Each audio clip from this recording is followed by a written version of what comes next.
It's the Opperman Report. Join digital forensic investigator and PI Ed Opperman for an in-depth discussion of conspiracy theories, strategy of New World Order resistance, high-profile court cases in the news, and interviews with expert guests and authors on these topics and more. It's the Opperman Report. And now, here is investigator Ed Opperman.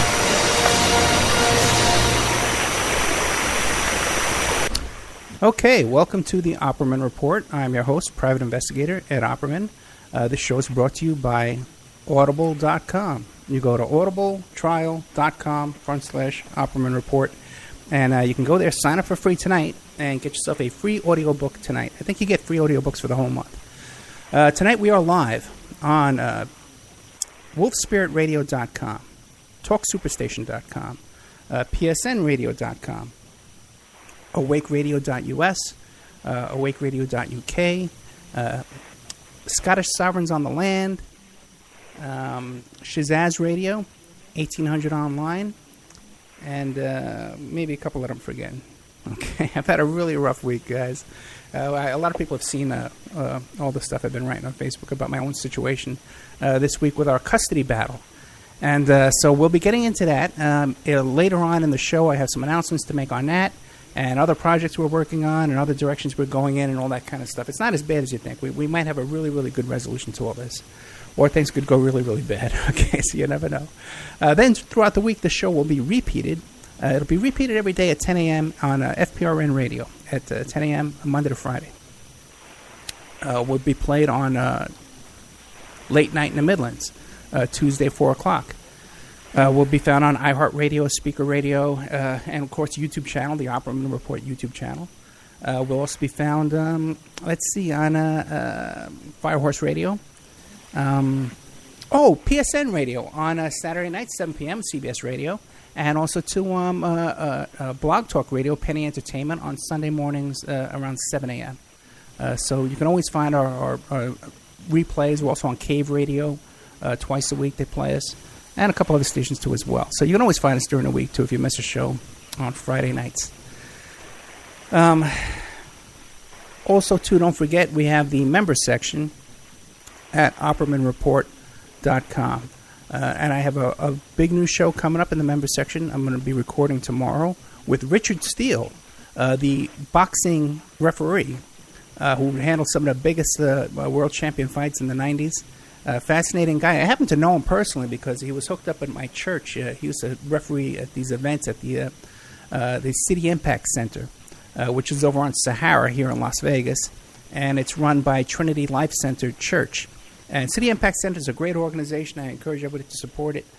They have this whole youth program going on there. They have a gym with basketball and boxing exhibitions. But they also have a free medical clinic and a free dental clinic and after-school programs, all kind of stuff. It's all free, and it's all 100% free. The only free dental clinic in all of state of Nevada.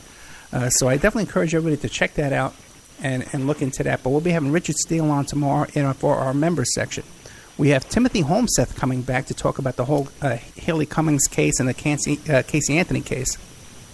And that was a huge response we got to his shows. That was only in the member section.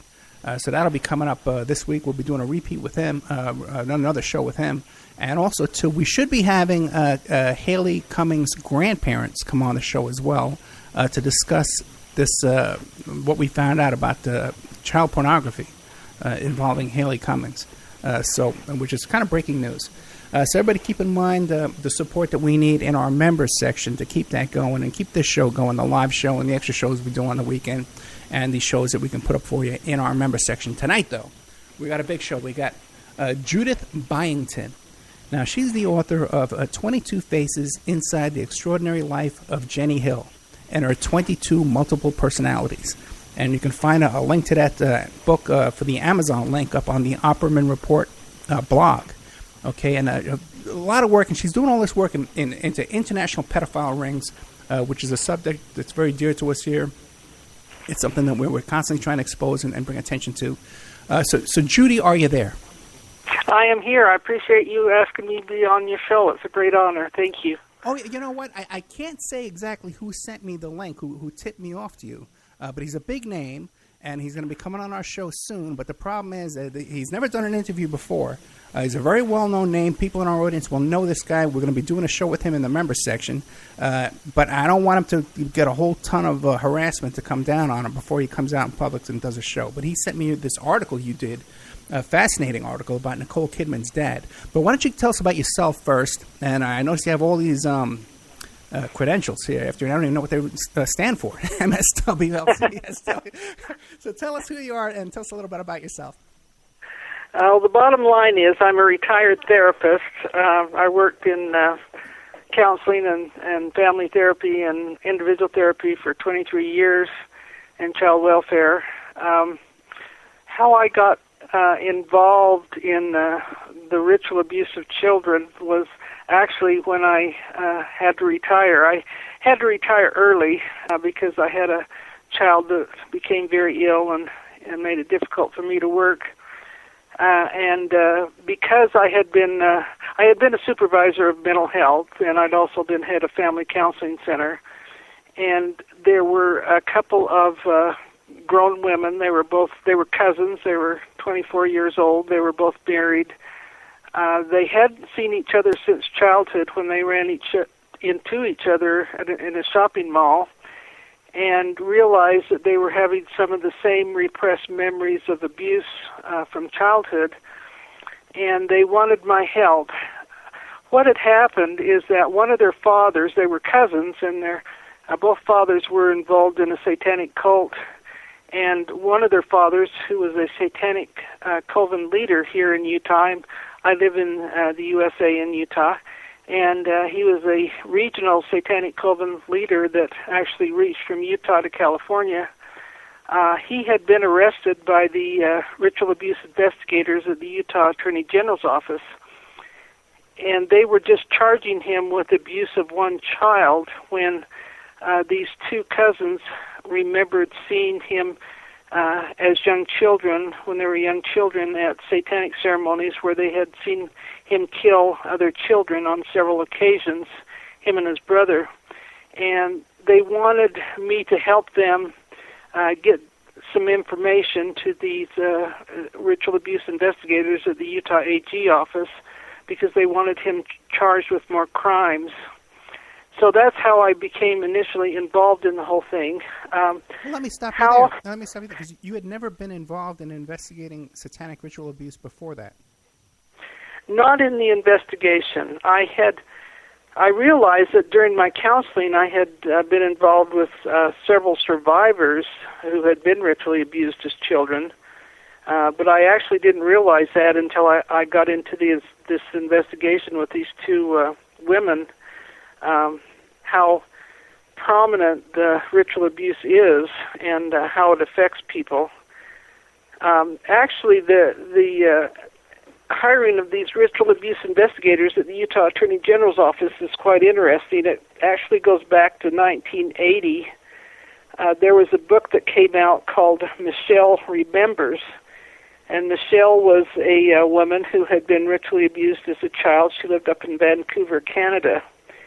And like most people who have been ritually abused, her memories were not forefront for her until about 40 years after the fact. And when these memories started coming back of all these ritual abuse situations where she had seen children killed and she was tortured herself as a child, she went to a psychiatrist by the name of Lawrence Pazder. And she and Dr. Pazder ended up writing Michelle Remembers, and it came out in 1980. It was her biography, and when it came out, it became a bestseller.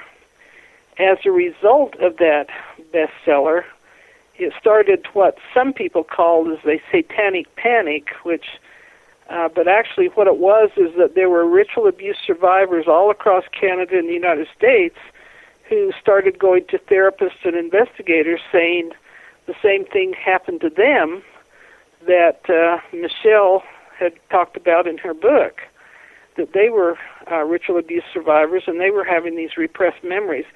So maybe I ought to give you a little background about why these children have these repressed memories.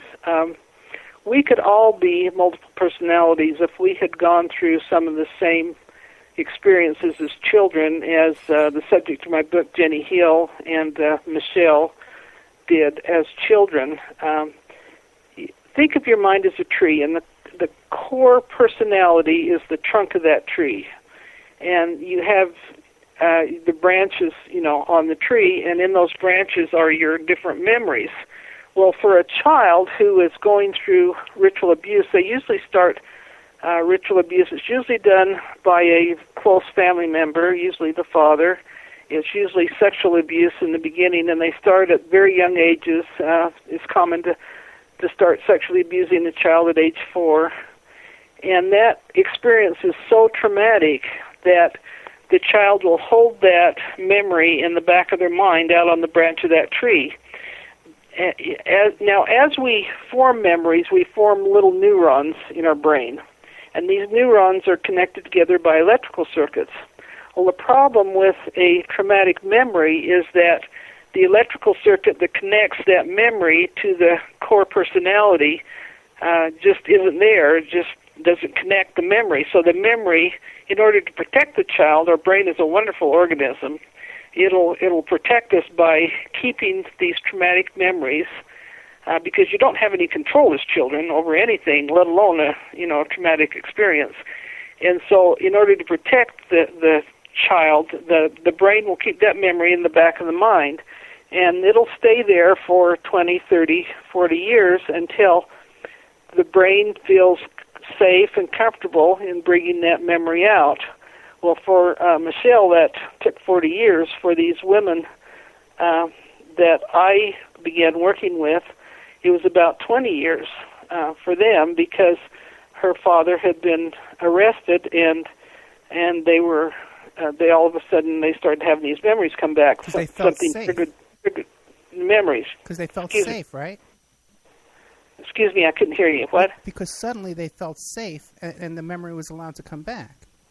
Right. They were away from the perpetrator, and he was arrested, and he was in jail, and so the brain felt safe for that memory to come back. Let me ask you 2 questions, okay? What is it about 4 years old? I don't know. In fact, I've heard survivors talk about being abused a lot younger than that. But for some reason, 4 for Satanic worshipers is some lucky or whatever number, and a lot of the abuse begins at that age, just because that's the society of the Satanic abuse. But actually, I've heard of these memories going as far back as in infancy, and sometimes even in the womb. I know one survivor whose mother was electroshocked for the purpose of splitting her personality as she was in the womb of her mother. So it goes way back, to very young ages. But anyway, what happened is all these women started going to different therapists and investigators, and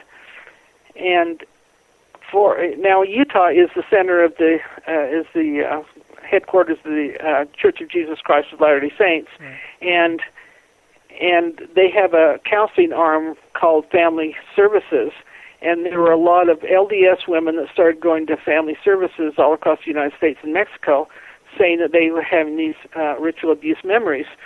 Well, president of the LDS Church at the time was Ezra Taft Benson, and he used to be Secretary of Agriculture under President Dwight D. Eisenhower, but he was president of the LDS Church at the time, and so he was getting all these reports of these ritual abuse survivors coming into the counseling arm, and then also about the same time, there was a ritually abused baby that was found in a trash can up in Idaho.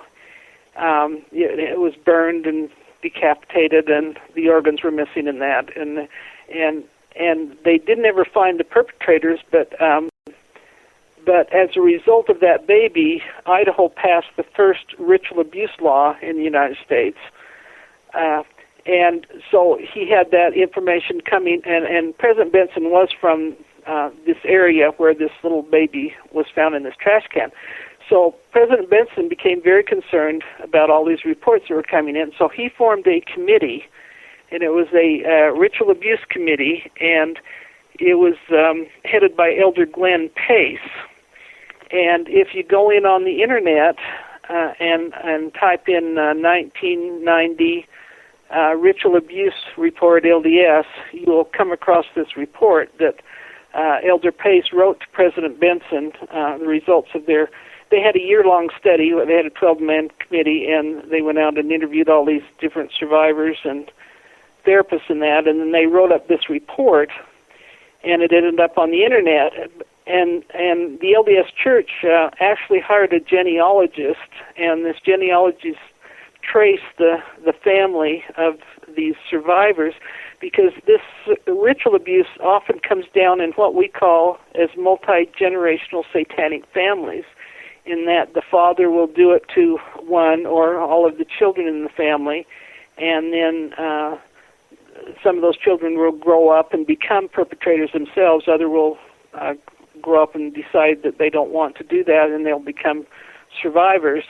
But anyway, they traced where they could find the perpetrators, and then they excommunicated all that they could find, and then they turned over their information to the Utah Attorney General's, because, of course, it being the headquarters of the church, many of the perpetrators were from Utah. But at the very same time, the Utah Attorney General had also ordered their own study, and it was headed by, one of the co-chair was Noemi Mattis. Noemi Mattis is one of the most well-known therapists for ritual abuse in the Intermountain West, and she also has a JD degree. But anyway, she headed this ritual abuse committee, and they spent a year going out and interviewing therapists and investigators, and they came up with some of the same names and some of the same information as was in the LDS report. And so as a result of that, they hired ritual abuse investigators at the state of Utah. And right after these investigators were... Excuse me? I didn't say anything. Oh, okay. At the same time that, they hired these ritual abuse investigators, and these investigators' very first arrest within about a week of them being hired was the father of this woman that came to me and asked me to help, get information to the Utah AG office. So that's kind of the background of what was going on here and how I got involved in. I spent about a year with these women, and we would go around to different satanic sites where they had remembered seeing murders, and it was really interesting because, it was difficult for them, but it was interesting for me in that we would go to these different sites, these memories would come back, and usually when these memories come back, they don't come out all at once. They'll come out in bits and pieces, and then kind of in nightmares, and then they'll gradually become more and more detailed, the memories, and then all of a sudden the full-blown memory will come out. And so they would go back to their homes, and they would spend about a week or so, and then they would call me and tell me, the memory of what they were having. And even though their memories came back individually, the very details were, just very precise in what they remembered seeing as children. And so we gathered all this information. I took it back up to the Utah AG investigators, gave it to them, and by the way, in my discussion with the Utah AG investigators, I found out that they were investigating 8 satanic covens in Utah. They were all over Utah, from the top of Utah clear down to the bottom there. There's 8 different satanic covens. They were very, very active, and the bottom line was that this man got off on a quirk of the law, and so after that, these women kind of disappeared from my life, but I had all this information that I wanted, somebody to investigate, and the Utah AG closed out that particular case. And so I took it to an FBI agent, and the very same day I took it to this FBI agent, Jenny Hill, who is a ritual abuse survivor from California but was living in Utah. She went to the very same FBI agent as I did, and she was trying to find the parents of a little girl she saw killed on summer solstice, June 21st, 1965, in a satanic ceremony. And the bottom line is the agent wouldn't open a case for me or for Jenny, but he did put us together, and that's how I met her. And that's when we started writing her biography, which is 22 Faces. And what year was that? What year was that? Oh, what year was that? That was about 25 years ago when I first met Jenny. This was back in the 1990s when I became involved with her. But we spent about 20 years putting her biography together. She had been, like many children who were ritually abused, didn't know that she was multiple personality. All she knew is that she would have all these blank periods during the day, and a blank period is where the altar will take over. The altars are always, they hold these memories of this abuse, and they're always trying to protect the core personality. And so whenever the core personality is in what they think is a dangerous situation, they will take over the whole personality to protect, the core from any stress or whatever they're going through. And so as a child, she was having these blank periods where she would just go from one day to the next and not know what happened in between. And it could be a simple thing like walking down the street, and she'd walk past this little house on the corner where she was being abused, and so an altar would take over to get her from, when she's walking to kindergarten. And this is kind of explained in the book, in the first 3 chapters, which you can read on our website, 22faces.com. You can go into our website, and the first 3 chapters of 22 Faces is in there, and you can read them for free, and it gives you an idea of what it's like to be a child and be a multiple personality. And she'll be, walking to kindergarten, and she'll just jump from going out the front door to, being in class and not knowing how she got there. And it was because as she was walking, she'd have to go by this White House, and that was where her abusers were. And so an altar would take over and, get her to school. So she was having all these blank periods, and she was really, really confused as to why, this was happening to her. And she was quite a religious little girl, and she prayed about what, she should do. And she was told to write down her experiences because someday a book would be written about her. And so as a young child, she began writing down, just journaling. And as she journaled, her alters would take over, and they would start writing down their experiences, because alters are always trying to get this stress out of the body. They're always trying to tell the core personality what happened. And so she had all these journal writings signed by different alters that she, confused her also. But we used those journal writings, and then as Jenny grew up, she eventually, she'd have all these altar takeovers, but she didn't realize that. But and she went to college and became a nurse. And this is quite typical also of people with, they call it dissociative identity disorder now in the DSM psychiatric manual instead of multiple personality disorder. But if you have dissociative identity disorder, it's most of these women are extremely bright, have very high IQs. And Jenny was the same. She went to college, and she became a nurse, and she went to apply as a nurse at the Utah State Psychiatric Hospital, and she changed personalities during her interview, and so they kept her there at the state hospital for about a year. And during that time period, of course, her alters felt safe. They were away from the perpetrators. They were, she was in a safe environment, and they would, as part of her treatment, they would have her journal, write in her journals, and as she would write in the journals, her alters would take over, and so you have all these different alter writings. So what we took the book from was from Jenny's memories, but also from these alter writings that she had done since she was a little child. And you'll actually see copies of these alter writings in the middle of the book, 22 Faces, and it's very different writing. Different alters will have different types of writing, and they'll sign their name, alter JJ or alter Judy or whoever. So, Well, I have a couple questions for you. Now, you're Okay. saying that she went for a job interview, and during the job interview that her altered personalities came out, and that they actually committed her there? her altered personalities came out during the interview, and she obviously had some problems, and so they kept her there at the state hospital, and they talked to her. You know, they had psychiatric conferences on her and what was going on in that, and she stayed there at her own will. Okay. She decided that she needed treatment. At the time, she had 2 little boys, and the doctors, told her she couldn't, possibly raise these children, in this kind of state where she was changing personalities all the time. And so for the sake of her boys, she decided to stay at the hospital, and she had about a year's worth of treatment there.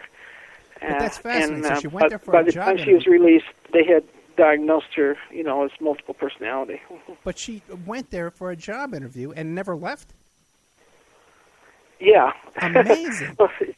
Yeah, it's a typical scenario, She changed personalities, and she stayed there so that she could get treatment. Okay, now And what during about- let me ask you another during question. this year, all these alters would come out Right. and talk about what happened to her as a child. Now, is it common for people that have suffered this kind of trauma, this abuse in their life, to become nurses? Is that a common field for them to go into? I don't know what is a common field necessarily. I know one woman who has so many personalities she doesn't even know how many she has. So, some of them aren't full-blown personalities. Some of them are just, partial, thinking patterns. But this woman has 3 different degrees. And I asked her how on earth she got 3 different degrees being a multiple personality. And she said, well, one of my personalities liked accounting, so she went to school and got an accounting degree, and another one liked social work, so she got a social work degree, and another one liked special ed, so she got a special ed degree. And I just let them take over, to get their degrees. These women are, even though they sound like they're mentally ill, they're really quite high functioning and are very, very bright, have very high IQs. I think the multiplicity helps them function actually at a higher level than us because they just can function better, To explain disassociation, you kind of have to think of it along a spectrum, and at one end of the spectrum is normal daydreaming, which we all do. We don't like to be in a situation, so we'll daydream, and the Right. common do at school and that. And in the middle of the spectrum is post-traumatic stress, which is generally seen in veterans of war, where they've been through all this trauma at war, and then they come back home in a safe situation, and then they'll have all these flashbacks to harrowing events, and that's post-traumatic stress. And then on the very end of the spectrum, on the other side, is a multiple personality disorder or dissociative identity disorder, and that generally only happens to children. Now, I don't know of an adult who has formed that. Adults will form post-traumatic stress, but children form multiple personalities, the complete severance of the personality from the core. And we think that is because of the developing brain. And we think that is one of the reasons why they start on these children's abuse at a very, very young age, because of this developing brain. Yeah, right, because if you're the government or a spy agency, you would have studied this. You know what you're doing, so you know when to go after these kids. Right. Right. Uh-huh. Oh, boy. Okay, we're going to be taking a little break here. Okay, we're with Okay. Judy Byington. Her website is www.22faces.com, and that's where you can find her book, 22 Faces, Inside the Extraordinary Life of Jenny Hill and Her 22 Multiple Personalities. She has another website where you can book her for speaking bureaus and stuff like that, childabuserecovery.com. This is Judy Byington. Fascinating information, and we'll be coming right back after these messages.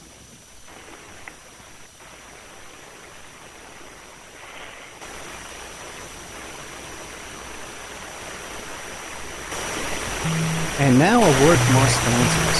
We are listener-sponsored, and we appreciate your donations. If you like the show, please visit OppermanReport.com and click on the donate button, or you can donate directly through PayPal at OppermanReport@gmail.com. We have Mike Ray of InfinityHomePlans.com. He's the host of Part Ray over at CJ Mark Radio, where they innovate to 8 p.m. Eastern Standard. If you need custom home designs, stock plans, or building work, he's a one-stop shop for home design and drafting needs. Mike Ray at InfinityHomePlans.com. At InfinityHomePlans.com. If you're looking for essential oils, stop by and check out Essentially Tammy on Facebook. She is a Young Living Essential Oils independent distributor. Now, these are 100% therapeutic grade oils. They help support the body's natural functions. You can visit her website posted on Essentially Tammy to see the current deals, or email JockoTammy, JOCATAMI.com, or call 352-239-8546. 352-239-8546.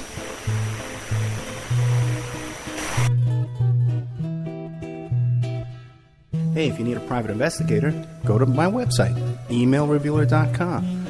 We offer asset searches, locates, skip tracing, adoption investigations, online infidelity investigations. We can recover deleted text messages from a cell phone or trace an email to online dating websites to catch people cheating. That's emailrevealer.com, or you can call 800-572-9762. 800-572-9762, or email revealer.com, my PI website. Pacific West Bamboo. It's your premier source for construction and craft-grade bamboo poles. They're announcing their latest project with EcoHead Event Sanitation, making bamboo composting in bathrooms and porta potties. The first display will be at the Lucidity Festival in Santa Ynez, California, April 11th to the 13th. Come by and say hi and see what you can build with bamboo. Contact them for any kind of event planning, display building. If you need construction grade or craft grade bamboo products, call Amanda at 503-839-8126, 503-839-8126, or visit PacificWestBamboo.com, their brand new website. We're also sponsored by the New World Mexican Movement. This is a rural Mexican craft women's cooperative. Their traditional makers of fine handcrafted stone mosaics, Pacific Blue Abilene Vineyard. They have a wonderful book of love letters written to their men in the United States, begging them to return to their families in Mexico. But they've written a new book, and it's it's about a young girl that falls in love with a rodeo bull rider and runs off with him without telling her family. It's a beautiful love story called Azuquina Part 1, Azuquina to the Rodeo. You can find their books and jewelry by clicking on their banner ad at OppermanReport.com or by Googling New World Mexican Women.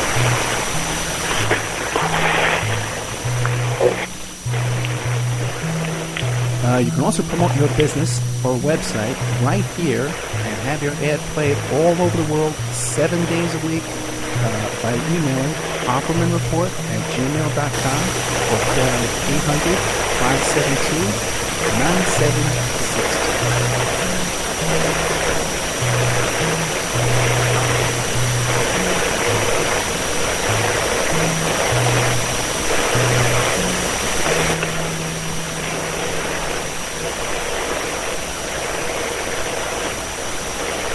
Welcome back to the Opperman Report. I am your host, Private Investigator Ed Opperman. This show is brought to you by Audible.com. You go to audibletrial.com/Opperman Report. Sign up for free. Get yourself a free audiobook. Hey, I just want to mention, too, by the way, real quick, I keep forgetting to mention this, is that all these stations that carry us live on Friday nights, many of them have their own chat room. And I know everybody, once you start hanging out in the chat room, you really like the other people in the chat room and all that kind of stuff like that. And it's really cool. But because of my limited computer memory and RAM and speed, I am only able to view one chat room. Okay, and that's the one for my Spreaker channel at the Opperman Report Spreaker/Opperman Report, whatever it's called. And that's the only one. So if you want to send me a message, a question you have for the guest, that's the best way to do it. Unfortunately, that's the only way the only one I can look at. Okay, because otherwise, if to have all these chat rooms open, you just use up way too much bandwidth and too much memory. You can't. Everything starts sounding terrible. But we are here tonight with Judith Byington. Now, she's the author of 22 Faces, Inside the Extraordinary Life of Jenny Hill and Her 22 Multiple Personalities. You can read the first 3 chapters in that book of that book for free at 22faces.com. That's 22faces.com. Judy also has her another website where you can find her at is childabuserecovery.com. And also, too, she's asking you guys to, if you want to sign a petition at change.org, calling for an investigation for Congress to investigate the CIA mind control of children. Now, Judy, I got a question for you. And that is, it seems like in the early 80s, and like you said, the Mormon Church was investigating this, and they were passing laws to investigate this, and I think it resonated with a lot of people. Like, people heard this and they said, hey, man, something's going on here. And I even have an experience with this, and I knew these guys, were doing stuff, But something happened to create this hysteria and this phrase called Satanic Panic and false memory syndrome foundation and all this. There was a backlash. There was an organized counterattack against the truth coming out. Can you describe that? Yes, that was very, very interesting. And I'd like to make one point very clear. There's no such thing as false memory syndrome. Yeah. False memory is not accepted as a syndrome in the psychiatric manual, the DSM, where dissociative identity disorder or multiple personality is an accepted diagnosis. A syndrome has to have valid studies done on it, and there's no valid studies that have ever been done on false memory. So that's a made-up term that's been used by people for their own use. And yeah, there has been a big backlash from the 1980s on up. In fact, it was so bad in the early 1980s. And as you get into the history of the CIA mind control, you'll find out why the American Psychiatric Association may be involved in this. But back there, the APA would not accept the diagnosis of multiple personalities, and they wouldn't set up any treatment modules for treatment of these all these women, mainly women, that were coming forward and saying they had DID and needed treatment. And so there was a group of therapists, who were very frustrated and wanted to develop treatment modalities. So they got together in New York in the early 1980s and decided to form their own association to create treatment modalities in order to treat these people. And the next year they met in Chicago, and they formed the International Society for the Study of Trauma and Disassociation, ISSTD. And it contains hundreds of therapists, it's membership by hundreds of therapists throughout the world, and that's a good website to go in on if you do have DID or if you're seeking treatment, to go in there and they can give you some information and some referrals to some therapists in your areas that are qualified to treat this. So that was one of the things that happened, and as they formed this, the therapists themselves received a lot of problems, and a lot of different things happened to them because they were treating DID clients. And then the other group that got attacked were the investigators. Give us some examples of what kind of attacks. What kind of attacks did these people come under? They would be called out as like we had a case here in Utah. It was called the Hadfield case, and there was a therapist who testified in the case, and she had interviewed children in the case, and the case was actually won against this Alan Hadfield. He was convicted of sexually abusing his 2 children, but as this therapist interviewed the children brought up the names of other people in their area who were at these satanic ceremonies that they claimed they were at, and other children were there in their area. And so this therapist was asked by the court to go out and interview all these different children, and she gave her testimony in court, and she was so attacked. Her license was attacked. She was called before the State Board of Examiners, and all kinds of things happened to her. Just because she had testified in court about what these children had said. Now, was this an organized attack? Who was the attack from? People in the community who I think had an interest in trying to disprove that ritual abuse was going on. These perpetrators are all over the place. I mean, they work themselves up into prominent positions in the government and in society to try to hide their crimes, and they will do various things to try to disprove you. I mean, that really came out when my book came out, 22 Faces. If you go into Amazon on 22 Faces and look under the reviews, you will see, I can't remember how many 5-star reviews I have in there. I think close to 100 5-star reviews. I have almost the same number of 1-star reviews. And then underneath those reviews are comments, and it's very blatant who the people are who are trying to attack me and trying to say that this didn't go on, and then the survivors that go in there and comment and say, yeah, this is going on. I mean, that whole scenario is played out in those reviews. I mean, there's thousands and thousands of comments in there. Under those reviews of 22 Faces, you can see it. It's very blatant in there, and that's very typical. I've got a couple of websites that are dedicated to me to try to discredit me.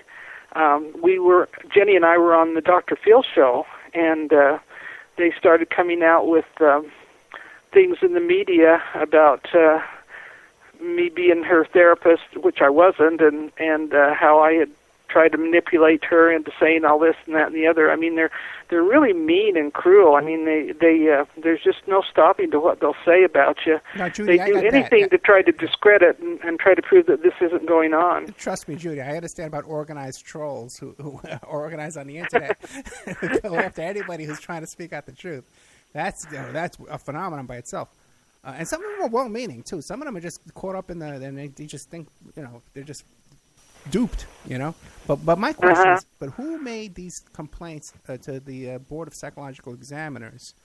Because there is a system to doing that. There's a process to doing that. And it had to be somebody involved in the case. Otherwise, you don't have a standing to make that complaint. I don't know. I just know that her name was Barbara Snow, and she's a PhD psychologist, and I've had conversations with her, and I know she was just very badly attacked during that time period. And you'll also see it in the media. Oh yeah.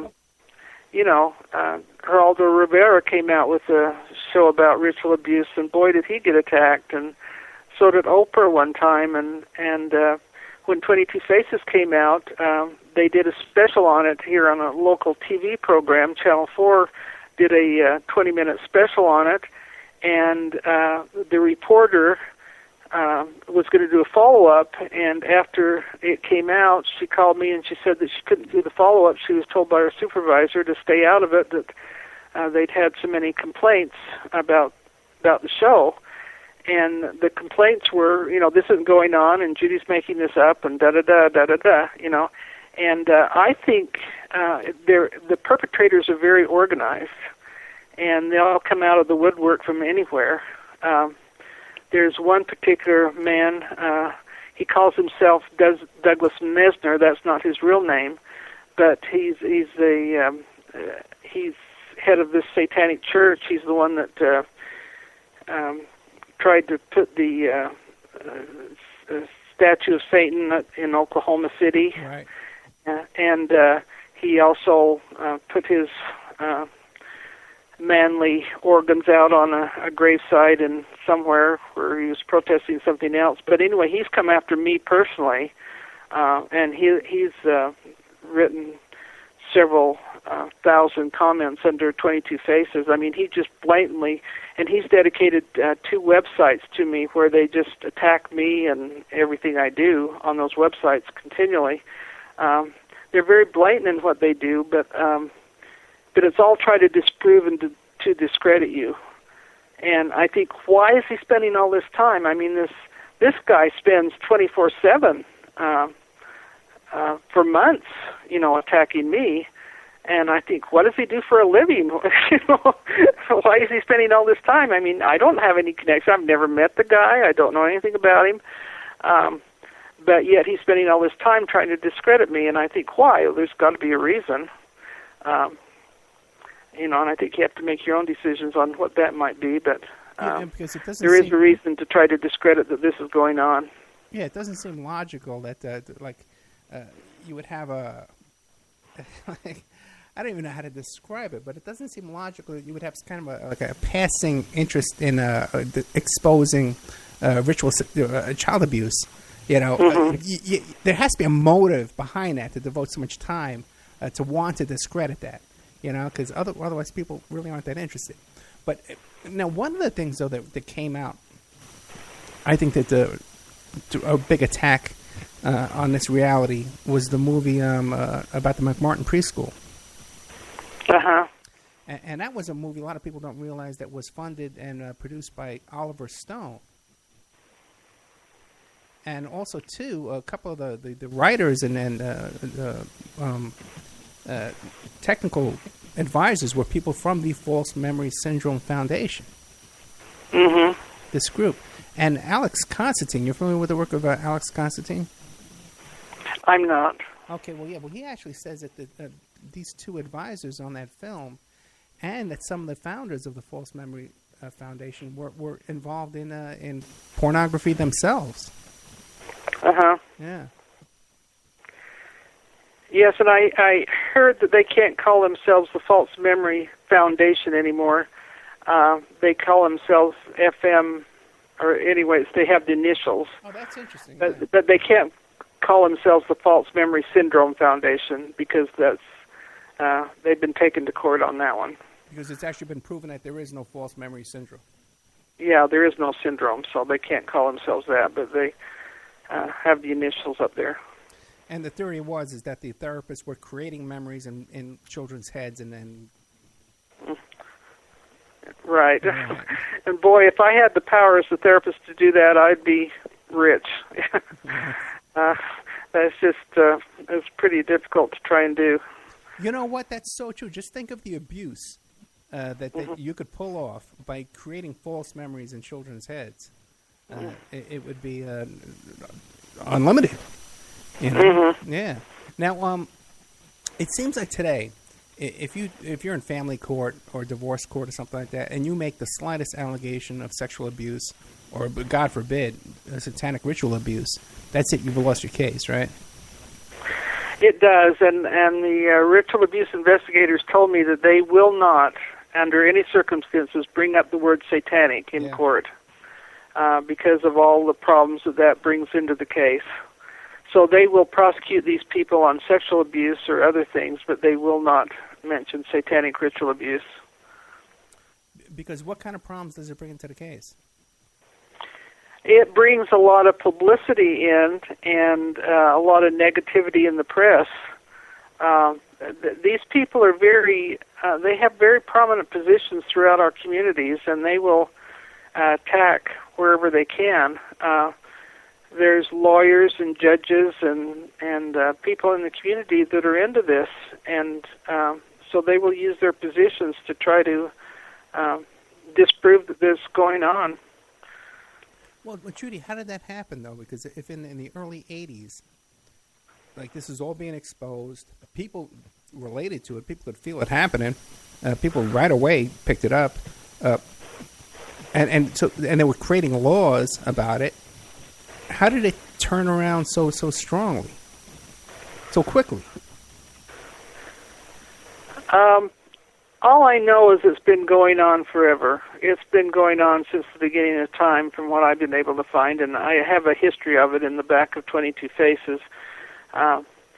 where it goes down from, the pagan tribes on up. It's always been in our society and passed down, in multi-generational families, satanic families. The concepts have. These satanic covens, they function individually, but they do, they will actually go to each other's ceremonies, to learn, and they will pay big bucks to go to these ceremonies. They pay thousands and thousands of dollars to go to different ceremonies or the snuff films or to see snuff films and things like this. It's a big addiction that these people have, and they will, there's a lot of money involved, and international kidnapping rings and all kinds of stuff. This work by Kevin Annett and the International Tribunal into Crimes of Church and State, that's up in Canada, that have formed this international common law court over in Brussels. They have really looked into this and actually been able to save some children from some of these kidnapping rings. But they have found global elites involved in this and have taken them to trial. It's very ingrained in our society, and I don't think people realize. When I lived in Orem, and I lived there for quite a while, but after I got into this investigating into satanic ritual abuse, people around me knew that I was a retired therapist, and they knew that I was looking into ritual abuse. And I counted 20 people within walking distance of my home who had been ritually abused. They don't like to talk about it, to their neighbors or anybody else. They don't want anybody to know. But since they knew that I, knew about this, they would come up to me and start talking to me because they wanted me to relate to, their experiences as children. It's just permeated throughout our society, and I think you would be surprised at people around you that may have been ritually abused. It's just all over the place. And children are being ritually abused right now. That's the purpose of the book of 22 Faces, is to expose this. This is the reason why Jenny spoke out. When we first started doing this, I wanted to do it under a pseudonym. And Jenny said, no, I'm going to use my real name. So I decided to use my name if she was going to be that brave, because she wanted the perpetrators to be confronted with the fact that she was going to tell what they did to her, and it was going to be published in a book. And because of that, I greatly admire Jenny for her courage in being able to speak out and say this has happened, and it's actually protected her. The secrecy of it all makes you very vulnerable to these perpetrators, but if you will confront them and talk about this outward, they'll go away because they don't want to be involved in the whole thing. They don't want to be connected to it, so they'll go away.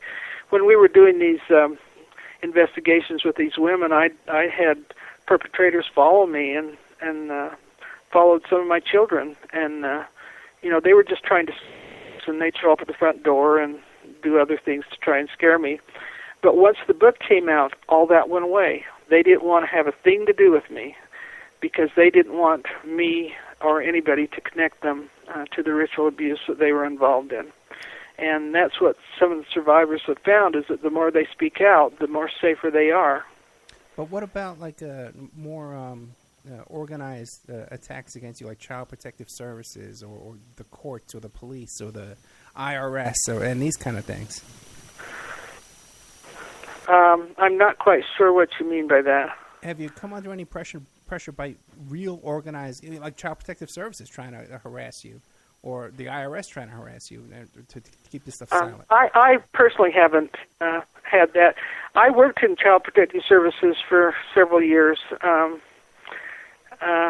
I know that there are some child services that are involved in this. I also know that there are some very good people there that are, just trying to do their job of protecting children. I personally haven't been harassed, but I'm sure others have. I know that the CIA is very involved in all of this, and I have a whole history of the CIA involvement, which we are trying to get another investigation going. That's the reason for the petition. And by the way, you can go to see that petition on child abuse recovery. You can sign into it, and it's very interesting to go into that petition and go into the comments. And some of the first 50 comments, especially in that petition, are by ritual abuse survivors, some from all over the globe, that have been, some of them mind-controlled by the CIA, and talk about it going on right now with people that they know. It's all around us. Well, have you looked into? We'll get into the whole CIA thing after the break, okay? But have you looked into these other high-profile cases like McMartin Preschool and maybe the West Memphis 3 case? Or well, I've read about them, and I know a little bit about the Franklin case because I'm very good friends with David Schroeder, who was a victim during the Franklin cover-up story. So I know a little bit about that. I know that on the McMartin case that the parents got together and did their own investigation, and they actually did find the tunnels. But of course, that was never brought up in court. Yeah. David Schroeder is a friend of mine too, as well. He's been on the show. He's been on the show a couple of times, and as a matter of fact, just today, David Schroeder, what a sweetheart, Yeah, he's really great. Oh, you gotta love this guy. But just today, I was struggling with an issue, and I mentioned it on Facebook, and one of the first guys to come up and say, "Hey, Ed, I'm praying for you," is good old David Schroeder, and we plan on having him back as well. I've had him on, I think, twice. We plan on having him back with his sister, who has more information. So that's encouraging to know that you're friends with David, because and you would definitely endorse his group too, that his website that he has, reaching out. Yes, he has a good website there. He's a great guy. In fact, I was just on a radio program with him yesterday. Oh, really? I try and refer people. Yeah. Him and Kevin Annette were on. All three of us were on the same program together. Right. I try and when people come to me, I try and refer them to David when they come to me, because a lot of people come, and say, "Hey, what do I do? Where do I go?" And I usually tell them, "Hey, listen, do you want to really open up a can of worms and open yourself up to all this kind of attack?" But I send them to David. So. Well, another good website to go to for ritual abuse survivors is Ivory Garden. That's run by Felicity up in Seattle, Washington. And it's a really great healing site for people who have been ritually abused. I would highly recommend it. Well, now, what kind of signs should people look for in their kids to see if maybe they're being abused at daycare center or something like that? Children who are being abused generally have blank periods because, like I said, the trauma is so difficult on them that they will take that memory and put it in the back of their mind, and then they will have blank periods in their life that they can't remember. One of the things that I did not notice when I was a therapist, as women would come to me, they would say things like, "I can't remember my childhood," or I go from one day to the next and I don't know what happens in between. Right. Well, that's a sign that there has been altered personalities formed within that person to cover the trauma, the memory of the trauma. So that's one way you can look at it. Children themselves generally are very, they don't have a good self-image. They're very afraid. They're usually very shy, backward, don't talk to anybody, are afraid to talk. They have a lot of fears, unknown fears. They don't understand why they have the fears, but they're just afraid of everything. When a child is traumatized, if they have like a certain dress on, say for instance, when they're traumatized, they will hate that dress, but they don't know why they hate the dress. But it was just something that they relate to their abusive situation, and so in their mind is, that connection there. So, Judy, they'll have a lot of unknown fears. Got to take a 5-minute break. This is a hard break. We have no choice because Talk Superstation likes to play news at the hour. So we'll be right back after this with more of Judy Byington, the author of 22 Faces Inside the Extraordinary Life of Jenny Hill and Her 22 Multiple Personalities. That's 22faces.com. And also you can find Judy's work on childabuserecovery.com. We'll be more after, we'll be back with more after this. And now a word from our sponsors. We are listener-sponsored, and we appreciate your donations. If you like the show, please visit OppermanReport.com and click on the donate button, or you can donate directly through PayPal at OppermanReport@gmail.com. We have Mike Ray of InfinityHomePlans.com. He's the host of Parlay over at CJ Mars Radio, Thursday evenings at 8 p.m. Eastern Standard Time. If you need custom home designs, stock plans, or beauty work, he's your one-stop shop for home design and resident. Mike Ray of InfinityHomePlans.com. InfinityHomePlans.com. Essential oils. Stop by and check out Essential Tanning and Coaching. She's young, living essential oils, independent distributor. She's 100% grape-free oils, toxic bodies and natural functions. Visit the website posted at Essential Tanning to see the current deals, or email Chaco Tanning, JACOTANNI.com, or call 352-239-8546. 352-239-8546. Hey, if you want to have an escalator, go to my website, international-pedophilia.com.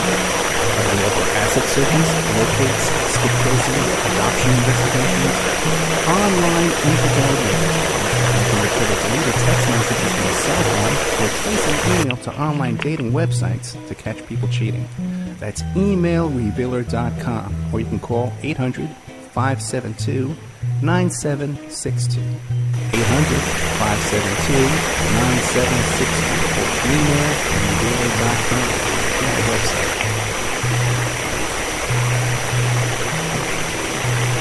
Pacific West Bamboo. It's your premier source for construction and craft-grade bamboo poles. They're announcing their latest project with Eco-Head Preventive Sanitation, making bamboo composting the bathroom and fortifying. Their first display will be at the Lucidity Festival in Santa Ynez, California, April 11th to the 13th. Come by and say hi and see what you can build with bamboo. Contact them for any kind of event planning, display building, any construction grade or craft grade bamboo products. Call Amanda at 503-839-8126, 503-839-8126, or visit PacificWestBamboo.com for your website. We're also sponsored by the New World Mexican Women. This is a rural Mexican craft women's cooperative. They're traditional makers of fine handcrafted authentic food and famous stone mosaics, Pacific Blue Abilene women. They have a wonderful collection of logos written to the United States every month of the written music. And it's about a young girl that falls in love with a rodeo bull rider and runs off with him without telling her family. It's a beautiful love story called Azucena Part 1, Azucena to the Rodeo. You can find their books and jewelry by clicking on their banner ad at OppermanReport.com or by Googling New World Mexican Women.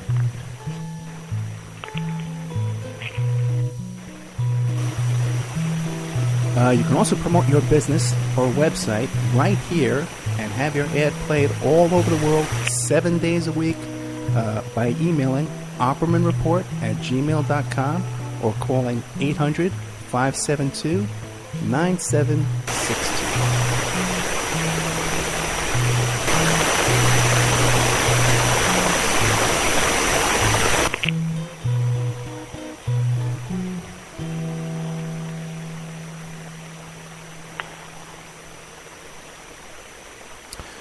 Welcome back to the Opperman Report. I'm your host, Private Investigator Ed Opperman. Don't forget this show is brought to you by Audible.com. You go to audibletrial.com/Opperman Report and get yourself a free audio book. We are here tonight with Judy Byington. She's the author of 22 Faces, Inside the Extraordinary Life of Jenny Hill and Her 22 Multiple Personalities. You can find that book at the website 22faces.com. And also there's a couple of chapters up there on there for free you can read.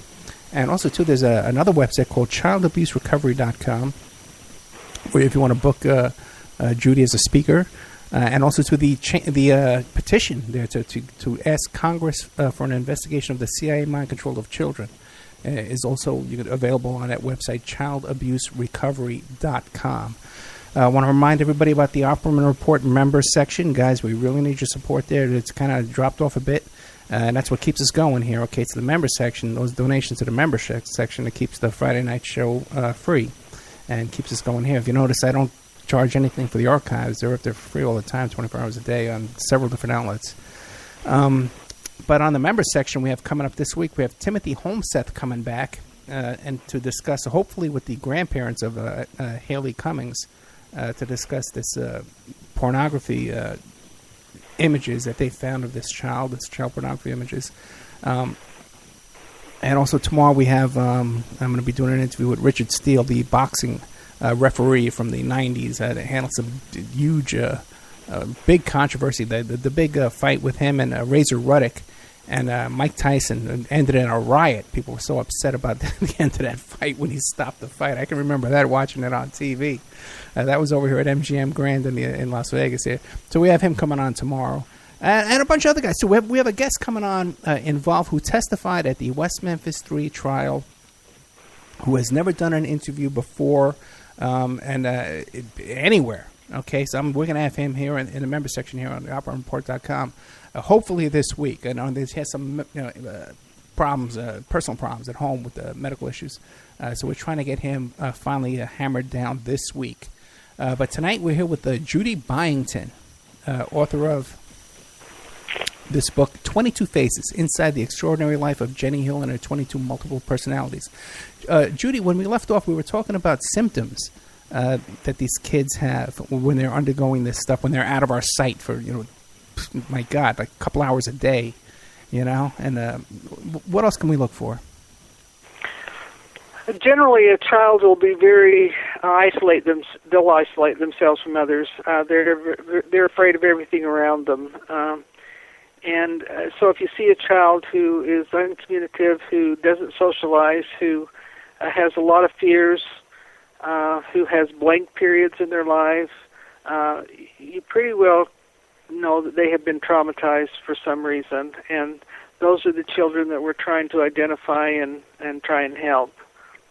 Well, then let me ask you a question now. If you had a professional who's a big shot in the community, right, who's a child custody evaluator, now wouldn't he be able to see these signs right off the bat, like really quickly? Well, you would think so, but a lot of people don't believe that ritual abuse is going on. There's just such a huge amount of denial in our society that this is going on. I didn't want to believe it was going on.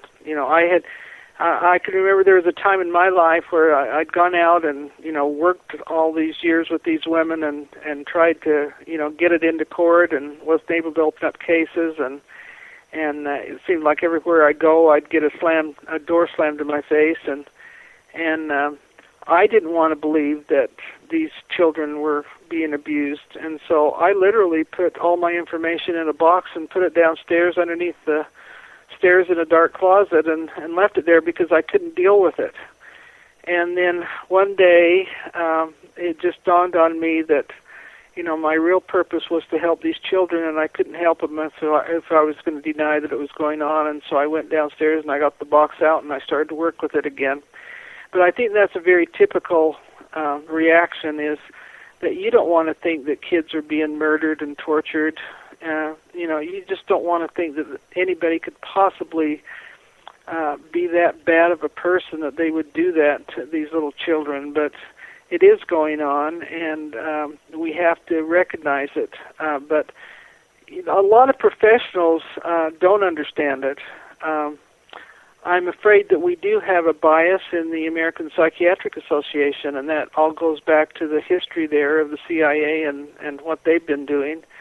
And so you have these professionals that aren't even trained in dissociative identity disorder, and that's the whole reason for the ISSTD forming, was because the APA wouldn't, although they did finally get the diagnosis pushed through for the DSM psychiatric manual, but that was done because of these ISSTD people who were trying to get these modalities formed to treat people, but the American Psychiatric Association will not accept it as a whole. I mean, I know many survivors who go over to mental health, and there are no therapists there trained in DID and how to work with it.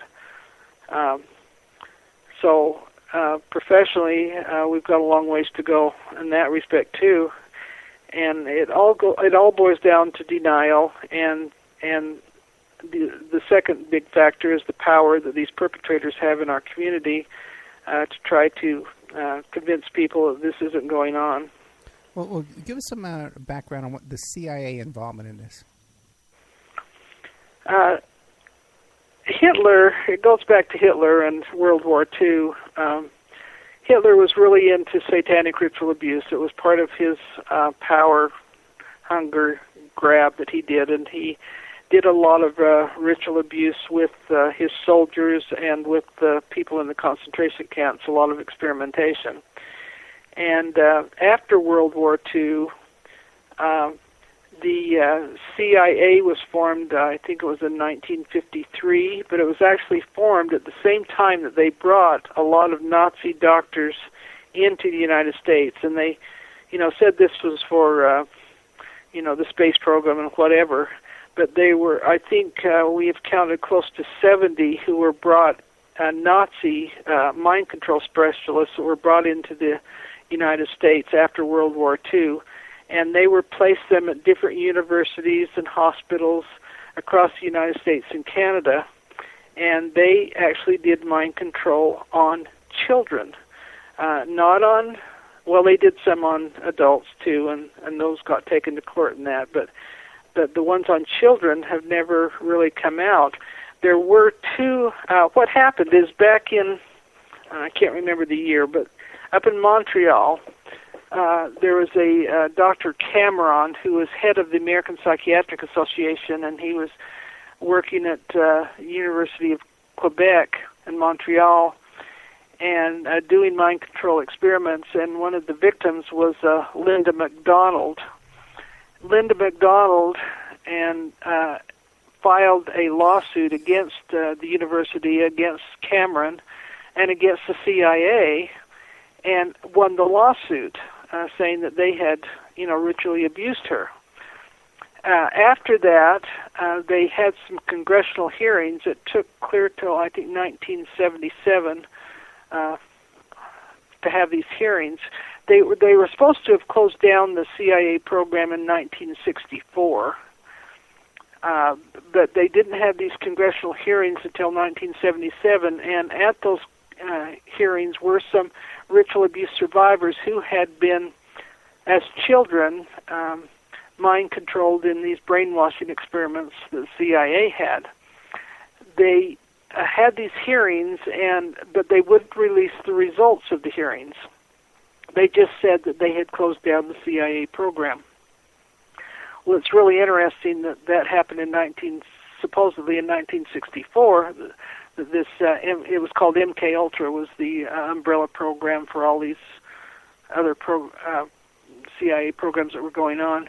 But in 1965 is when Jenny Hill was ritually abused in a satanic ceremony, and her mind control program was the head of the CIA program. He was the man that they referred to as Dr. Green. And the reason we know that is because Jenny didn't know. He was head of the CIA mind control program. Just as a 5-year-old child, he had tortured her, and talks about all this in the book. But she described him as a relatively short man with balding brown hair, had a limp in his left foot, and carried a cane, and had a German accent. Well, this is the same description that some other survivors gave to this Dr. Green that was in Dr. Corydon Hammond's study. Now, Dr. Corydon Hammond is a psychologist from the University of Utah Family Practice Clinic who was at this first meeting in Chicago when they formed the International Society for the Study of Trauma and Dissociation, ISSTD. And at that meeting, he got together with, I think it was 18 other therapists, and they decided to do an 8-year study on their clients and try to determine how they had been programmed and how they had been abused. And in the early 1990s, he gave a talk, and it's called the Green Bomb Speech, and you can find that on the internet also. Dr. Corydon Hammond gave a talk at a psychiatric convention back in Washington, D.C., and he describes this, what they call green bomb programming. And this is a programming that this Dr. Greenbaum did on Jenny Hill and evidently on a lot of other people. Green bomb, we think, is actually a name that's been given to at least 2 people. One of them they think is Mengele. The other is this Greenbaum, who was a Jewish turncoat who was actually over in the concentration camps during World War II, and he got into the brainwashing, I imagine, to try and save himself with the what the Nazis were doing on children over there in the concentration camps. But he was one of the people that the CIA brought with them in 1953 when they imported all these mind control specialists into the U.S. And he is talked about there are some survivors. They had hearings in 1977. They also had hearings in 1995 because they realized that the program, in fact, had not been shut down, and there were still people, human experiments being done on people, and they call them the if you look up there's some YouTubes, they're up, and they're called the 1995 radiation experiments. You can look them up on YouTube, but there are 3 people that are in congressional hearings, testifying in congressional hearings, and 2 of them are ritual abuse survivors, and one is a therapist. But all 3 of them talk about Dr. Greenbaum and his mind control programming that they did with them, and one of them was in his office as a young child. She was in his office, and she was able to get a hold of some papers that showed, the papers showed that this Greenbaum was being paid, like, I can't remember the amount of money, but it was like 40,000 or 40, I can't remember. Anyway, he was paid this money to be head of the CIA mind control program. And this is the same Dr. Greenbaum that Jenny Hill was mind controlled by. But these YouTube videos are very interesting if you want to look them up on the internet. So there you have Dr. Greenbaum as head of this CIA mind control programming, and they're doing this mind control experiments on children. Then you have this Kevin Annett, who formed this international common law court in Brussels, who is litigating some of the global elites in this Ninth Circle Satanic cult. Wait, so Kevin Arnett formed a court? Yes. I should probably give you a little background on him, but before I go into that, let me just say that he has a book called Hidden No Longer that you can also read on childabuserecovery.com. And in Hidden No Longer, he talks about some mind control experiments that they were doing on Native children up in Canada at the provincial hospitals. Right. So we know this mind control is going on all over, and if you go into the comments on the petition we've got in Child Abuse Recovery, they'll also talk about the mind control that's going on all over the world by the CIA. Well, before we get into that, now the CIA was doing satanic ritual abuse? I can understand them doing ritual abuse because they could tap into that disconnect that it causes in the children, then they can be brainwashed and turn into Manchurian candidates and then Mark David Chapman, all that kind of stuff. But they were doing satanic ritual abuse? They've done both. Okay. Well, Jenny was mind controlled by this Greenbaum, and she was tortured for 6 months before she was taken to a satanic ceremony that was overseen by Greenbaum, where they killed another little girl and almost killed her at this satanic ceremony. You know, they had the black robes and the chanting and the incense and everything, and the sexual abuse and everything that goes with the satanic ceremony. And that was overseen by this green bomb. There are other more clinical things they do in labs where they do electroshock and other things with these children. The whole purpose of the green bomb programming, and it explains this in Dr. Corydon Hammond's talk, the green bomb speech, is that they are severing the personalities of these children, right. and so the purpose of controlling them. Like if you sever the personality and you have several personalities, and those memories are in the back of the mind, and as that person grows up, and you want to control that person, say you want to bring out the sexual abuse personality, you just say, come forward. They gave Latin names to these. I should go back. I'm going too fast. No, you're fine. When they torture these children, they get them on certain wavelengths in their minds, in their brains. Are you there? Yeah. And they get them on certain wavelengths. Like they will sing songs and do chants and stuff, and the children will be laying on altars, and so their minds gets on a certain wavelength. Well, when they get on the beta wavelength, they will sexually abuse them, and that sexual abuse will bring forth a sexual abuse altar, and as that altar comes forth, they will name that altar. And for Jenny, the name of her sexual abuse altar was JJ. And so if anybody knew that Jenny had been abused in this fashion, and they could ask JJ to come forward, and then JJ would come forward and take over the body, and that's how they control these people for a lifetime, is through these alter personalities. That's what the brainwashing is all about. And it has to be done on children because children are the ones whose brains sever into these alter personalities, where an adult just goes into post-traumatic stress, which is not as dramatic as as an alter personality. But yeah, they do both the ritual abuse and the clinical shock treatments and everything else they do in order to do this brainwashing. Yeah. Okay, I don't want you to be concerned that. This sounds far out. My audience is very familiar with this topic in the details. Of course, the audience listening tonight, but then also we're on YouTube and stuff as well too. So we've got a lot of new people we're going to bring in too that need this kind of background. But you're doing fine. Don't worry about the people being confused. Okay. Yeah, don't worry. We're with you. Okay.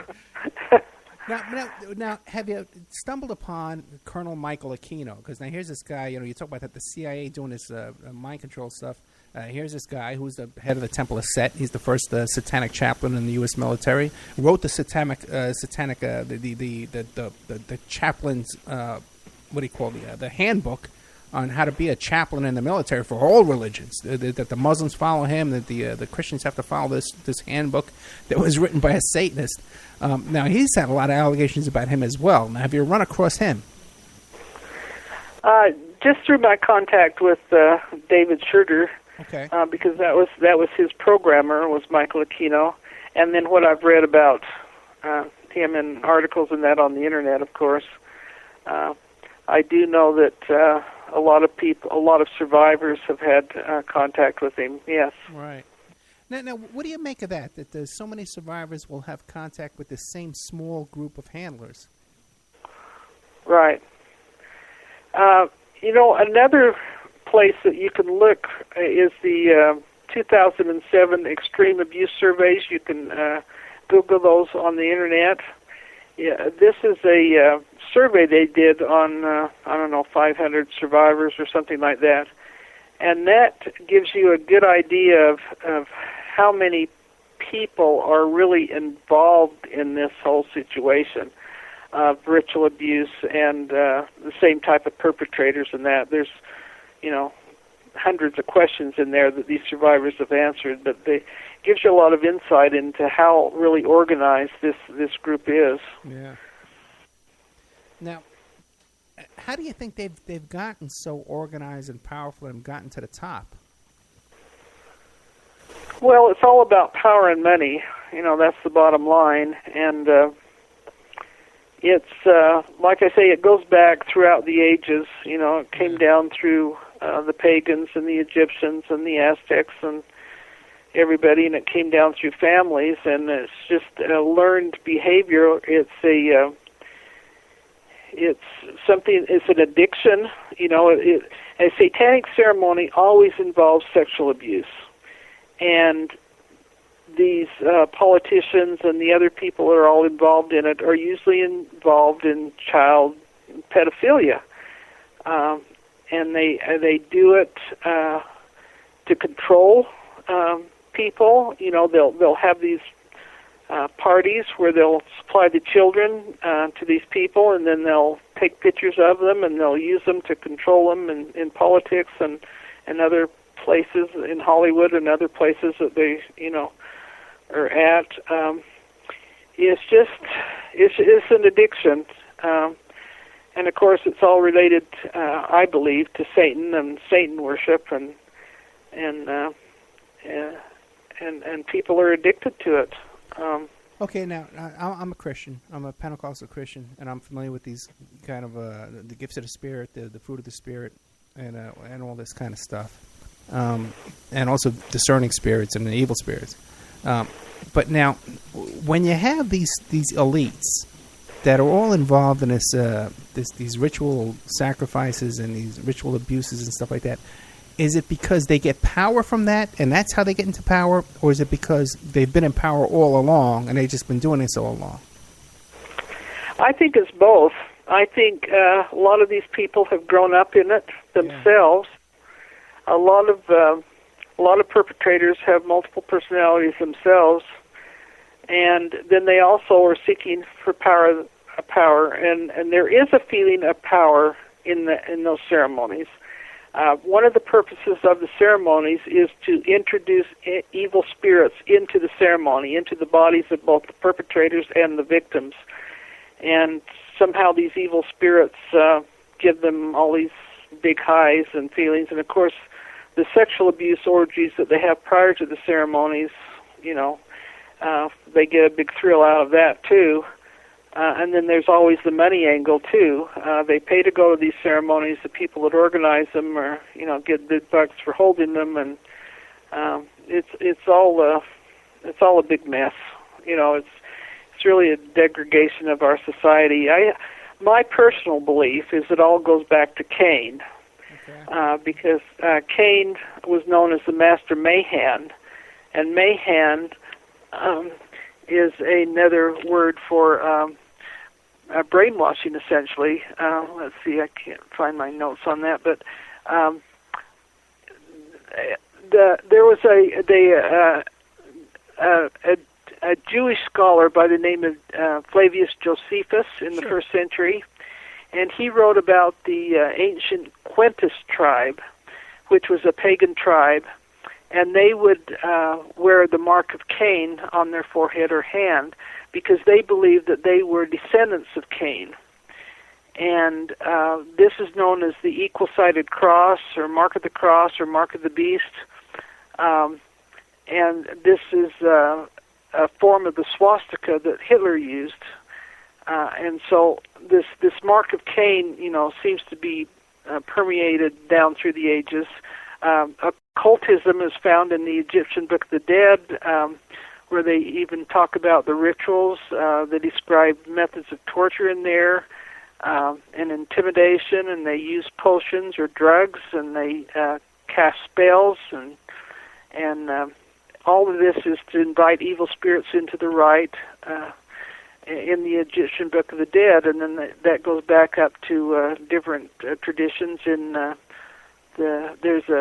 in the Greek, there's the Diagnostic mystery, where they're worshiping the god Zeus, and Zeus is originated from Baal worship, and Baal worship is another name for Satan. Right. And they would have nightly orgies and be intoxicated, and they'd use hallucinogens, and they would have human sacrifices in that particular ceremony, and then it goes clear through, different societies, the Babylonians and the Romans and the Egyptians and the Mayans and the Aztecs and the Incas and the Canaanites. they were all practicing human sacrifice. So you find it throughout the ages.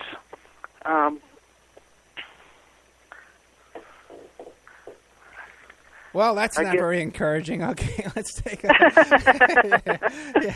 what are we going to do now, right? Just keep pushing forward. Okay, we're going to take a break. Okay, take a commercial break here. But we're with Judy... Byington. I want to pronounce it correctly. Judy Byington. She's the author of 22 Faces, Inside the Extraordinary Life of Jenny Hill and Her 22 Multiple Personalities. You can find that book at 22faces.com. You can also find it at the Opperman Report blog. But also, too, she's also with this website called childabuserecovery.com. So we'll be right back after these messages with more of Judy Byington.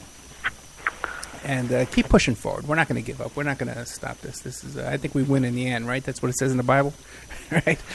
We win in the end. So, okay, we'll be back after these messages.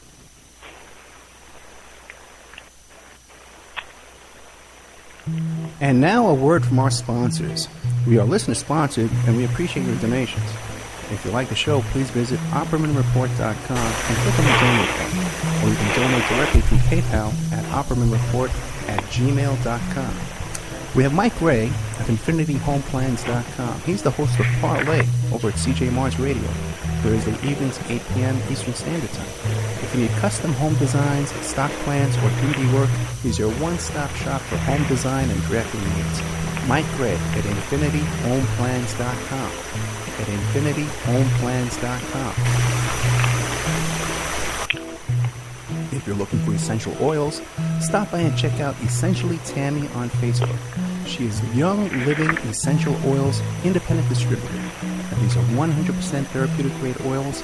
They help support the body's natural functions. You can visit her website posted on Essentially Tammy and let you see the current deals, or email shoppertammy@com or call 352-239-8546. 352-239-8546.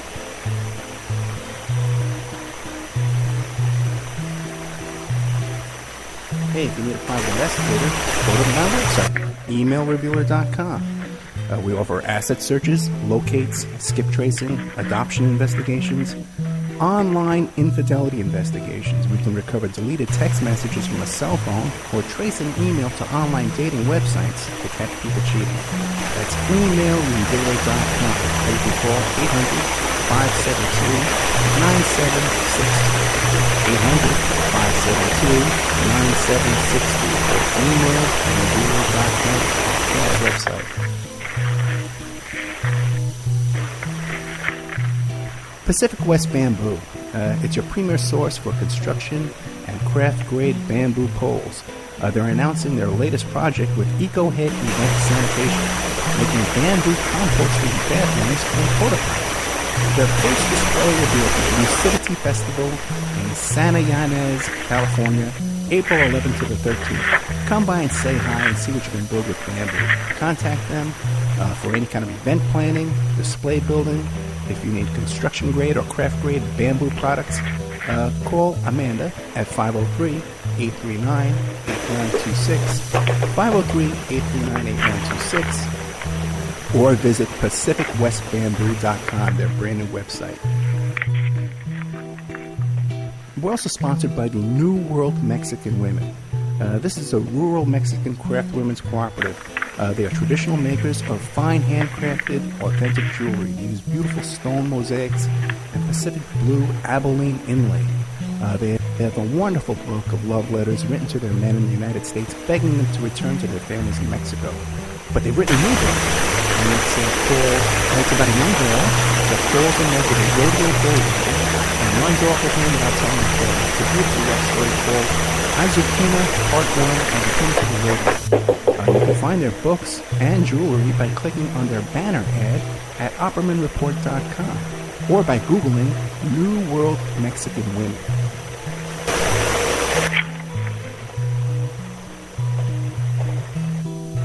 You can also promote your business or website right here and have your ad played all over the world 7 days a week by email oppermanreport@gmail.com or call 800-572-9762.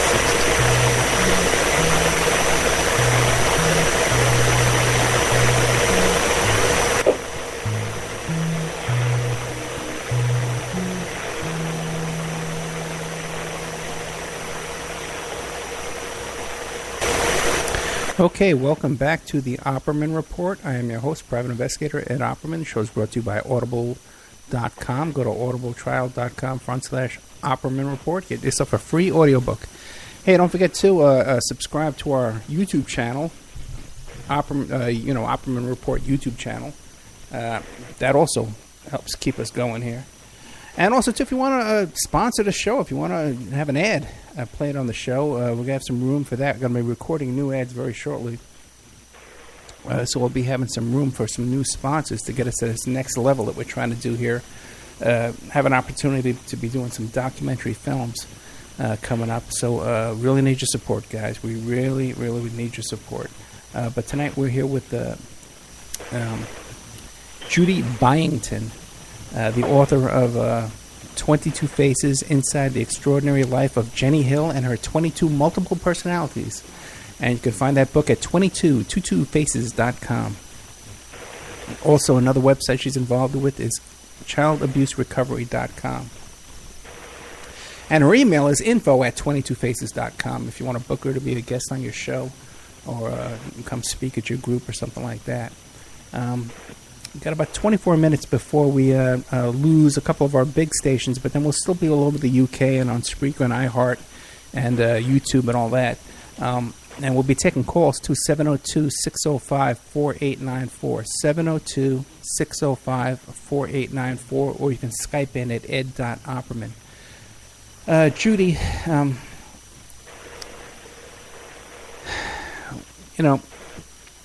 Have you ever run across the Process Church of the Final Judgment? Because they also use that symbol of the swastika. I have heard about that church from survivors. All right. What have you heard? They have talked about ceremonies that have been held in the basements where parents will go to church on the main floor, and the children will go downstairs to the basements and undergo ritual abuse.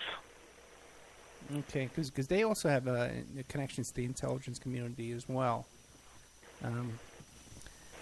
Let me ask you this, because before we left the break, we were talking about the kind of pushback, and we're saying, listen, throughout history, all the most powerful people on earth, and it says in the Bible that Satan's the ruler of this earth, but still you choose to fight against this because you know it's right. You feel it's right, And I, too, choose to fight against this and expose this because everything in my body tells me to keep pushing forward, So I keep doing this. Do you ever regret taking on this challenge? I can't say that I've regretted it. I can say that sometimes I get down and discouraged because I just want to scream, that this is going on and you've got to help save the children. It gets very frustrating, and I'll give you a couple examples. I received an email and started corresponding with a lady, and this is what she wrote me, and this was just recently. She says, I know this all sounds crazy and something right out of a movie and difficult for most people to believe, but my 9-year-old has autism. I homeschooled him until the 3rd grade. Last August, on his first day at an elementary school in Tampa Bay, Florida, they took him out of school, raped him, injected him with RFID chips, and then sent him home. My son has terrible head pains, cramps, ringing in his ears, and he is told degrading things and made to feel bad about himself and his family. This is all in his thoughts when he never felt this way prior to going to school. I took him out of school and went back home. only to find, this is in another state, only to find that they followed us there. I have decided to move back to Florida because I need to be there, because I am sure other children are suffering like my son, and I need to connect with those parents. Running does nothing, so I am not going to run anymore. Please help me get the word out, as parents need to know what is going on in public schools. RFID injectable chips leave no trace and cannot be seen on x-rays because they are so small. This is real, and our children are in danger. Please help me get the word out, please. And it's letters like that make you want to cry. I know of a family right now who is being followed by these electrical chips and that they use, and the pains that they are going through. And I know it's being monitored by our very government, and we're paying taxpayer dollars to torture these children. And it's just mind-boggling to me that our society has gotten to this degradable state, that this is so important to some people that they will ruin the lives of others and ruin the lives of little children just to do what they decide they want to do to gain power and whatever they're trying to do with this whole thing. There's another story that's by Carol Roots, and it's in a book called A Nation Betrayed, and it was written in 2001, and this is what Carol said. She said, "The CIA bought my services at the tender age of 4 from my grandfather in 1952. Over the next 12 years, I was tested, trained, and used in various ways: electroshocked, drugs, hypnosis, sensory deprivation, and other types of trauma were used to make me compliant and split my personality, or create multiple personalities for specific tasks. Each alter or personality was created to respond to a post-hypnotic trigger, then perform an act and not remember it later. This Manchurian Candidate program was just one of the operational uses of the mind control scenario by the CIA. Thousands of innocent children who have now grown into adults are silently suffering from the effects of these experiments." And that's what we're doing on our taxpayer dollar. Well, let me ask you a couple of questions, because it seems like Florida is a hub for this kind of thing. Have you noticed that as well? I think so, and they use the universities, and this particular child was going to a school at a university. When the CIA first set this up, they set it up in a program called MKUltra. There were 149 sub-projects and 33 related projects. They were set up at 80 U.S. and Canadian institutions, 44 colleges and universities. And to me, that alone is mind-boggling. That's way back in 1953 when that started. Wow. And they were supposed to have closed it down in 1964. In 1965 is when Jenny, was still being used in the program. And we have people today, like this lady whose letter I just read, whose children are still being used in the program. And it's all on our taxpayer dollar. I don't understand why people won't wake up to this. I think one reason is that, because I get a lot of emails and phone calls, and because I'm a private investigator too, I investigate digital forensics with, people think their cell phones are being monitored and stuff. And a lot of these people that contact you, because they've been through such trauma, are damaged people. And they're difficult to deal with. They're difficult they're difficult, They're difficult to help, And when they go seeking help, they just sabotage the help that can be given to them in many ways. That's one of the problems that therapists have, is that they can be sabotaged as a therapist for treating for treating them, and it's part of the programming these people go through. They have they have very specific altars that they form. To give you an idea of that, I'll just show. In the front of 22 Faces is an altar chart of Jenny's personality, how she was split. And what they do is that they will form altar families. Like Jenny's formed 3 altar families during her torture, and one was an altar family of her sexual abuse. She started being sexually abused, she said, by her father at age 4. And the first altar that formed was this altar JJ. And then as he continued to abuse her, and as this Dr. Greenbaum sexually abused her, all her altar JJ would break out other altars. And so she would have, I think she has 6 other altars that are broken out. No, not 6. She has she has, I can't, anyway, there's a lot of altars from the sexual abuse. And then she has another altar family that we call the ritual abuse family, and that's head by the head altar, Angelique.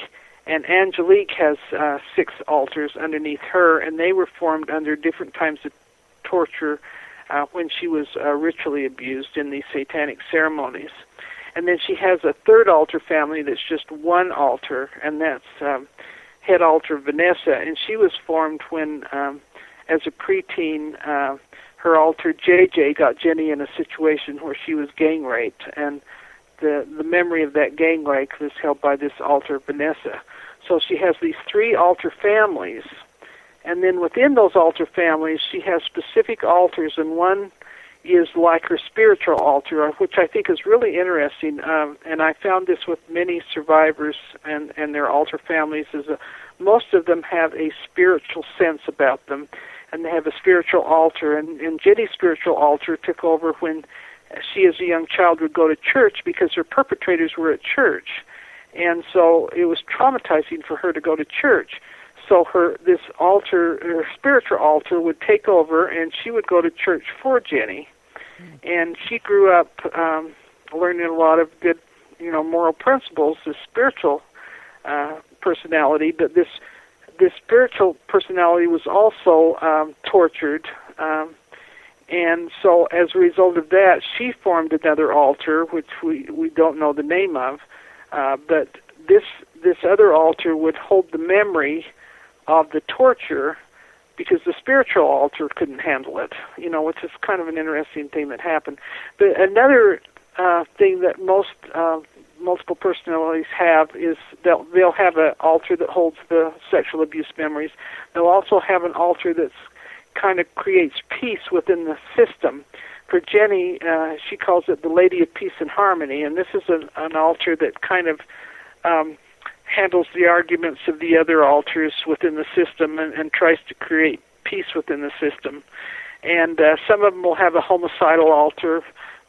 Many of them will have a suicidal altar. But our mind creates these different altars in order to protect the core personality. And then many people who have been abused have these little fractures that aren't really personalities, but they are just a thinking pattern that was formed over a specific abuse situation. How many people do you think you've treated over the years with this? How many have I treated? Yeah. I really haven't treated multiple personalities because I didn't really understand this was going on until after I retired. But I have worked with hundreds, and hundreds. I probably have corresponded with probably close to 500 or so. You want to get a drink while I can fill in? Yeah, I'm fine now. Excuse me. Okay, great. Now, what do you? But I was asking you though, what do you think about what is it about Florida? Because I know down in Florida too, with CPS down in Florida, there was like 300 kids missing in the CPS system down in Florida. Are you familiar with that? I have read about that. Yeah, there are pockets of perpetrators that have a lot of holes in certain areas, and Florida is certainly one of them. What other areas? California is a hot spot. Yeah. Seattle is a hot spot. New York and a few other populated areas on the East Coast are hot spots. I'm in Vegas. What about Vegas? Las Vegas. Las Vegas? Yeah. I personally don't know a lot about Las Vegas, except that I was a speaker at a conference there having to do with ritual abuse, and I know the lady that put the conference on had a really rough time even getting a venue for the conference, just because of the fact that it was for ritual abuse survivors. And there were a lot of survivors at that conference that were from the Las Vegas area. Well, okay, because I live in Las Vegas. Okay, mm-hmm. Yeah, and who put on the conference? I'd have to get out my notes. I can't remember now. Okay, don't worry. Okay. Yeah. Now, what about? Are you familiar with the Jeffrey Epstein case? The name sounds familiar, but I can't recall right offhand. Well, he's that billionaire. You know, he was flying Clinton around on his plane. Oh, yes, that's where I heard that, yeah. Molesting 3 girls a day, according to his butler, and got away with a 13-month sentence just doing nights. You know, he only had to sleep in jail, didn't have to spend any time in jail. Pretty much got a free ride for everything he was doing. And he's out there right now doing whatever he wants, because even if you live right next door to him, and you look up if there's any sex offenders in your neighborhood, it doesn't come up because he uses his address in the Virgin Islands. Now, there is a powerful pedophile with Harvard University. You know, he was donating $25 million to Harvard. You know, has a Harvard law professor as his lawyer. You can't get more powerful than that.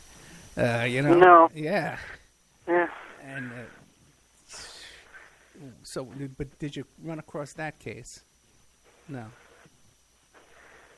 Yeah, I know there are a lot of politicians involved. There are a lot of people very high up. You get into Kevin Annett stuff, and I'm sure Kevin Annett would love to be on your show sometime. He's such an interesting person. Yeah. But he is taking all these people through court over in Brussels. And well, wait now, because listen, I'm familiar with Kevin Annett. And I was a little upset to find that, after I contacted you, that I got an email from Kevin Annett. Because Kevin Annett was at a conference here in Las Vegas put on by Lauren Fenton. I didn't meet him personally. But the thing is, there's a lot of people. Well, first of all, this court in Brussels, from my understanding, that court does not exist at all. It's just an imaginary court, appeal box. There's a court. Well, that's the publicity, the false memory people have put out about it. It certainly did exist. It does exist. It's how did Kevin's organization has over 2,000 members in it globally, and there were 6 judges and 56 jury members. I've got quite an article I'm doing on it, but they're from various countries, very bona fide judges and citizen jurors. They held 2 different trials. The first trial lasted for 4 months. The second trial was almost a year. It was a bona fide. Wait, but these and now they have an ongoing investigation. They're on recess.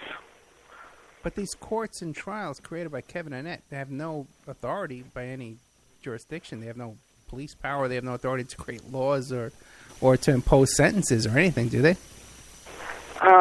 They weren't created by Kevin Annett. They were created. He went to. You'll have to ask Kevin about specifics of it. I know he works with a law firm in New York, and he created under the common law system. You can get into the specifics of that with him, but there's a lot of propaganda that's put out by people against Kevin, again, because he's doing something against the power people on our globe. He's had, I think there were 36 witnesses. They actually interviewed over 2,000 witnesses. There's 150 pieces of evidence. They're in his book, Hidden No Longer, which you can find on childabuserecovery.com. And you can read the evidence that was presented in the first trial, 150 pieces of evidence. You can read that in that book. But it's certainly not an imaginary trial. It's very real, and it went on, and they were able to obtain documents from Vatican archives, and there's all kinds of interesting things. And they had an arrest warrant for the Pope? Excuse me, I couldn't hear you. They had an arrest warrant for the Pope? He does. He has a warrant out for the Pope. Of course, that's probably going to be very difficult to ever serve, but... yeah, I got to tell you. Okay. Well, we're down to the last 5 minutes. We're going to be dropping off two stations. We're going to be dropping off a Talk Super station and a PSN radio, but we'll still be on all over the UK and stuff like that.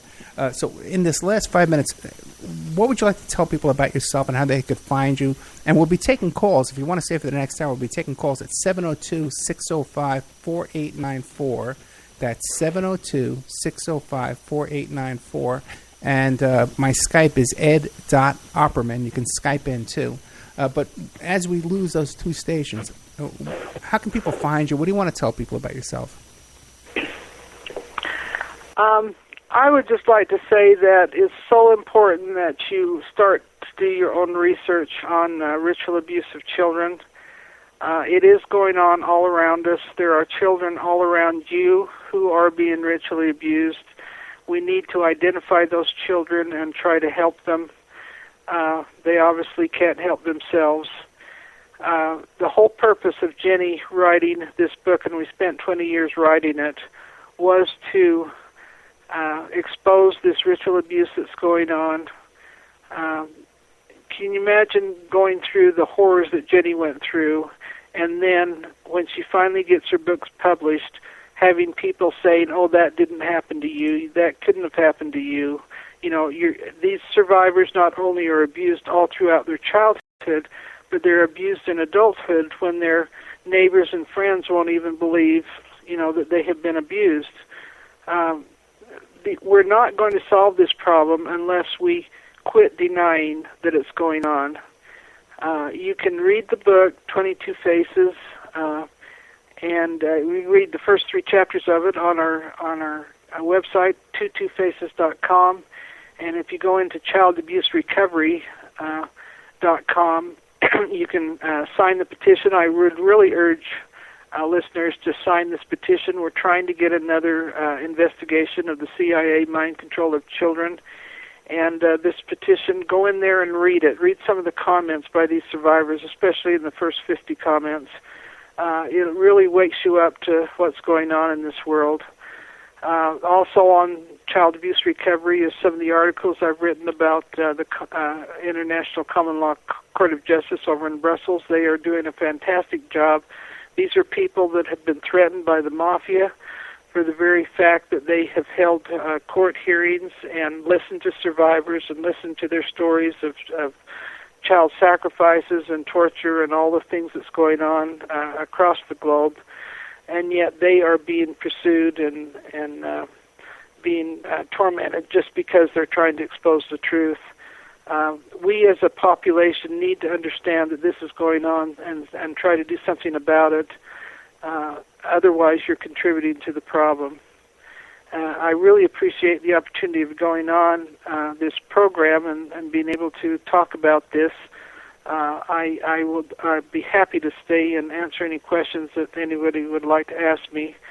And I just thank you so much for inviting me to come on your show. No, thank you so much. And I wish I could say out loud the person who referred you to me, because hopefully he'll be coming on this week. And I don't, because you're the kind of the crap that can come down on our heads when we announce we're going to do a radio show. And he hasn't done any shows yet. So, I want to protect his from being harassed and attacked. But if people want to book you for, because trust me, you're going to be getting a lot of contact after the show tonight. If people want to book you for another show or an appearance, where do they contact you? At my email is info at 22faces, the numerals 22faces.com. and I would love to talk to anybody that wants to talk to me. We've got to get the word out about this child abuse that's going on in our society. Okay, great. We're going to be taking a little commercial break. Also, too, with Spreaker, I'm going to be closing up this Spreaker show, and I'm going to be opening up a new one. So just go back to Spreaker, and you'll find the continue of the show. If you want to call in, 702-605-4894, or you can Skype in at ed.opperman. Okay, good night, Talk Superstation. Good night, PSN. But we'll be right back after these messages.